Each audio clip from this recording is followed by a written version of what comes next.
আমাদের রাজ্য পশ্চিমবঙ্গ তথা পুরো গোটা দেশবাসীকে প্রধানমন্ত্রী নরেন্দ্র মোদী কি হোম ট্যাক্স দিয়েছে জানেন? চলুন চলুন দেখে নিই কি কি হোম ট্যাক্স দিয়েছেন প্রধানমন্ত্রী। পেট্রোল ডিজেলের ব্যবহার কমান, ভোজ্য তেল কেনা কমাতে বলেছেন, বাড়ি থেকে কাজ করুন, বৈঠক করুন অনলাইন। অর্থাৎ তিনি কিন্তু বলেছেন ওয়ার্ক ফ্রম হোম করার কিন্তু তিনি নির্দেশ দিয়েছেন এক প্রকার।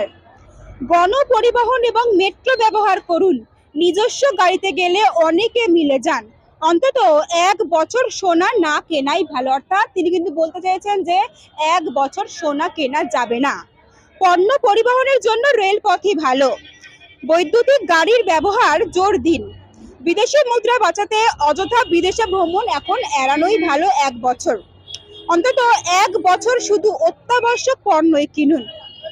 এই যে এতগুলো তিনি উপদেশ দিয়েছেন, অর্থাৎ বলেছেন কিন্তু পুরো দেশবাসীর জন্য এগুলো কিন্তু হোম ট্যাক্স, অর্থাৎ পুরো 1 বছর কিন্তু এই সমস্ত নির্দেশ মেনে চলতে হবে, এমনটাই জানিয়েছেন আমাদের দেশের প্রধানমন্ত্রী নরেন্দ্র মোদী। প্রধানমন্ত্রী যে হোম ট্যাক্স দিয়েছেন সে বিষয়ে সাধারণ মানুষ কি বলছেন, চলুন কথা বলে দেখে নিই আমরা। তো প্রধানমন্ত্রী যদি বলে থাকে তাহলে বাড়ি বসে কাজ করতে হবে। উনি যেটা বলেছে সেটা ঠিকই করেছে, দেশের জন্য ভালো কাজ করেছে, ভালোর জন্যই বলেছে। তো সেই বিষয়ে ওনার মন্তব্যটা ঠিক করা উচিত, আমাদের মানা উচিত। যেটা করেছে দেশের জন্যই ভাবছে, দেশের জন্যই করেছেন, সেটা আমাদেরকে মেনে চলাটা উচিত। সেটা ব্যাপারে তো আমি কিছু বলতে পারবো না এই বিষয়ে। সেটা উনি যেটা বুঝেছেন সেটা করেছে। দেখুন, সেটা যার যার নিজস্ব মত। কারণ হচ্ছে কারোর যদি মেয়ের বিয়ে থাকে বা কোনো এমার্জেন্সি, সে তো সোনা কিনতেই হবে। এবার ধরুন আমার প্রয়োজন নেই, আমি কিনবো না, ঠিক আছে। বেশি করে বলেছেন যে মেট্রোয় যাতায়াত করতে, মানে এমনি পরিবহন ছাড়া মেট্রোয় বলে যাতায়াত করতে, কি বলছেন? সেইটার বিষয়ে দেখুন একমত আমি তো বলবো না। এবার আমার যেটা অ্যাভেলেবেল হবে, আমার যদি মনে হয় যে আমি মেট্রোয় গেলে আমার তাড়াতাড়ি হবে, সেখানে আমি মেট্রোয় যাব। আর যদি ধরুন ওয়ার্ক ফ্রম হোম করার কিন্তু নির্দেশ দিয়েছেন উনি, যে যে কোনো মিটিং হোক বা কোনো হ্যাঁ। কাজ ওয়ার্ক ফ্রম হোম করা কিন্তু বেস্ট হবে 1 বছর, মানে উনি বলেছেন। কি বলবেন সেই বিষয়ে? সেই বিষয়েও দেখুন দুরকমই আছে, সবকিছুরই সাইড এফেক্ট দুরকম আছে। এবার ওয়ার্ক ফ্রম হোম মানে কি আমার বাড়ি থেকে বেরোতে হচ্ছে না, বাড়িতে বসে কাজ করা। তখন কি আমার এই রাস্তার জার্নির টাইম সব মিলিয়ে আমাদের যে এই টাইমিংসটা অনেকটা বেড়ে যায়। আর ঘরে থাকলে কি হয়, আমার ঘরের কাজটাও হলো, সঙ্গে আমার কাজ টোটাল ইয়েটাও হলো। এবারে গিয়ে কাজ করা একরকম, ঘরে বসে কাজ করার আরেক রকম। কি বলবো ওই বিষয়ে, ওটাই ভালোই করছে না। আমরা পরিবহনের গাড়ি চালাচ্ছি, আমরা জানি কি বিষয়। পেট্রোলের ব্যবহার কমাতে, ডিজেলের ব্যবহার এটা তো আরো ভালোই হবে।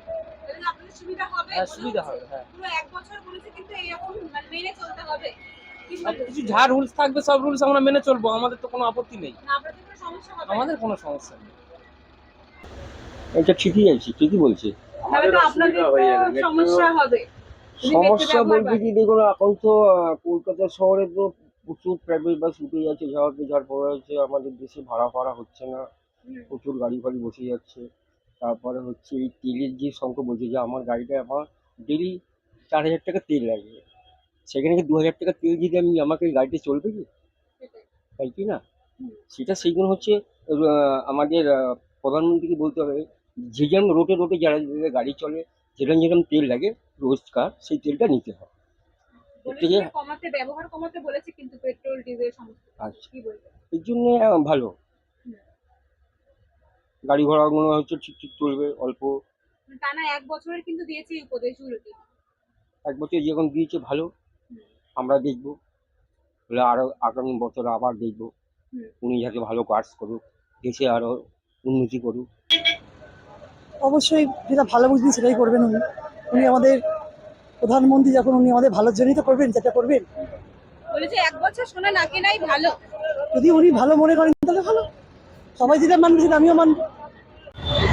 হাওড়া থেকে ক্যামেরায় সন্ধুর সঙ্গে সিঞ্চিতা, বাংলার কণ্ঠ।